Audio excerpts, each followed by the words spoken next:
La la la la la la la la la la. Oh, Joe! We're glad to have you back. Squeegee, Ouija, and I want to tell you all about the avocados. Yes, avocados are one of the best foods you can eat. We're going to replace the cannoli with the guacamole.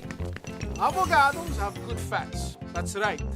They are good fats that help keep your heart healthy. They have lots of fiber, antioxidants that are good for your eyes. So, how do you need an avocado?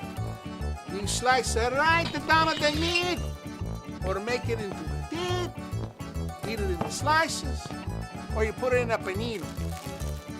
Squeegee and Ouija love the avocado too. Next time you have a party with your friends or the family, make sure you serve the guacamole. So, we see you next time. Eat those avocados. Manja!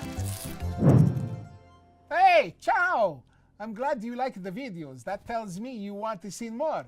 So if you like to see more and join my friend Squeegee Ouija, click subscribe. Thank you.